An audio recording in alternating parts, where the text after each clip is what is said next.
आदाब दोस्तों। आज हम जानेंगे भव सागर इस एक लफ्ज़ के बारे में। भव के लफ्ज़ी मानी है हो जाना, किसी की तकमील होना, और सागर के मानी समंदर। भव सागर का कुल लफ्ज़ी माना ऐसा है कि ऐसा समंदर जहाँ कुछ मुसलसल होता रहता है। क्या होता रहता है? जन्म होता रहता है। किसका होता रहता है? मेरा, हमारा, आपका, हम सबका। बार बार, लाखों नहीं तो करोड़ों बार, नहीं तो खरबों खरबों, यहाँ तक कि लातादाद मर्तबा जहाँ जन्म होता रहता है, मौत आती रहती है, उसके बाद फिर से जन्म होता है, फिर से मौत आती है। ऐसा एक समंदर, यह कायनात, इसे धम्म में भवसागर कहा गया है।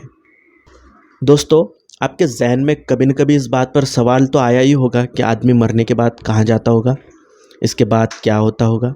इस बात का जवाब साइंसदान नहीं दे पाते। हाँ, मगर दीगर मज़ाहिब के लोग अपनी कुव्वत के हिसाब से इस सवाल का जवाब पेश करने की पुरज़ोर कोशिश करते हैं। इस पूरी आलम को, इस पूरी कायनात को, इस पूरे आलम और इस पूरी कायनात को जिन्होंने फ़ीसदी के अशारिया अशारिया 1% भी नहीं देखा, वह लोग अबदी ज़िंदगी का तसव्वुर पेश करते हैं। दरअसल इस कायनात में ऐसे भी कई मखलूक मौजूद है जो कल्पों कल्पों तक की ज़िंदगी पाते हैं। अब इसमें एक कल्प मतलब कितना? एक कल्प मतलब सूरज की कुल ज़िंदगी, उसकी पैदाइश से लेकर फना होने तक का वक़्त, मतलब एक कल्प। इस कायनात में ऐसी भी कई मखलूक है जो एक कल्प की, 2 कल्प की या फिर कई कल्पों की ज़िंदगी रखते हैं।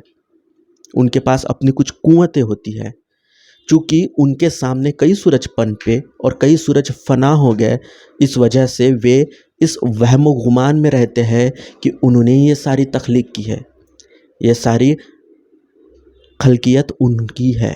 वह अपने आप को अबदी ज़िंदगी वाला मान बैठते हैं, मगर इससे भी वसीतर जिसकी नज़र का दायरा है, जिसने इससे भी वसीतर लंबी ज़िंदगी अपनी आँखों से देखी है, ऐसे हमारे शास्ता भगवान बुद्ध जी, जिन्होंने देखा है, जो जानते हैं, जो अपनी बोधि इल्म से जानते हैं कि यह अबदी ज़िंदगी का गुमान रखने वाली मखलूक भी एक दिन फ़ना हो जानी है। इसके कबल भी इस जगह पर कई कुव्वतें फ़ाइज़ रही है और मौत को हासिल हो चुकी है। भगवान बुद्ध जी जान गए हैं कि मरने के बाद हर एक शय नई ज़िंदगी पाती है।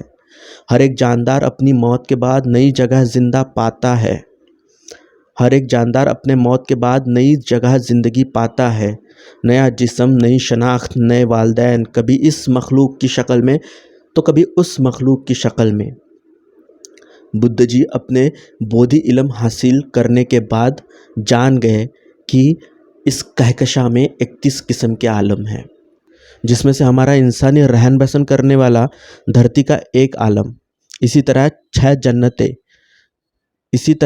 जन्नतें हैं, जिनके एक से बढ़कर एक मर्तबे आला तरीन है। इन 6 जन्नतों यानी खुदाओं के आलम के बाद आते हैं 16 किस्म के बरहमा आलम, जिसके बाद आते हैं 4 किस्म के गैर जिस्मानी बरहमा आलम। इस तरह एक कायनात 31 आलमों से मुकम्मल है। इस 31 आलमों से बने इस कायनात को भवसागर कहते हैं। आखिरी वाले 4 गैर जिस्मानी बरहमा आलम, ये वो मखलूक है जो कई कल्पों तक की ज़िंदगी जीते हैं। वह अपने आंखों से देखते हैं कि ज़मीन बनती है, उस पर ज़िंदगी पनपती है और एक दिन वो ज़मीन भी फना हो जाती है। यह सिलसिला देखते हुए उन्हें यह झूठ का वहम गुमान हो जाता है कि वह खुद इन सब के खालिक व मालिक है। वह ताअबद ज़िंदा रहेंगे, मगर जिन्होंने लाखों लाखों करोड़ों करोड़ों कल्पों के पहले और बाद का भी वे जानते हैं कि सब कुछ फना हो जाना है। हर एक जानदार को मौत आनी है। अबदी ज़िंदगी ऐसी कोई शह नहीं है, ताअबद ना तो कोई मौत को हासिल रहेगा और ना कोई ज़िंदगी को हासिल रहेगा। ताअबद ना तो कोई सुख में रहेगा, ना ही कोई दुख में रहेगा। मौत के बाद ज़िंदगी है, ज़िंदगी के बाद मौत है, और यह एक पहिए के मानिंद है, जिसकी ना कोई इब्तिदा है, ना कोई इंतहा है। हाँ, मगर आप इस मौत और ज़िंदगी की जंजीर से इस फ़ानी दुनिया से, इस दुख देने वाली दुनिया से, इस पहिए से, इस भवसागर से अपने आप को बाहर निकाल सकते हैं। और इसको कहते हैं निर्वाण।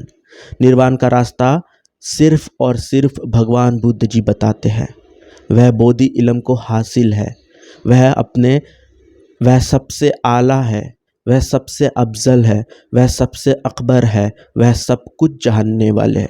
वह इन 31 आलमों से भरे भवसागर में देवता और ब्रह्मा और इंसान, इन सब के शास्ता है। सारी मखलूक, सारे ब्रह्मा, सारे इंसान, सारे देवता, सारी खुदाएँ बुद्ध जी को सजदा गो है। सबको धर्म का, निर्वाण का रास्ता सिखलाने वाले, बतलाने वाले हैं हमारे प्यारे बुद्ध जी, जो रहमत का अजीम समंदर है। दोस्तों, इस वीडियो को अपने बुद्धिस्ट बरादरान के दरमियान लाजमी शेयर करके हमारी हौसला अफजाई करें।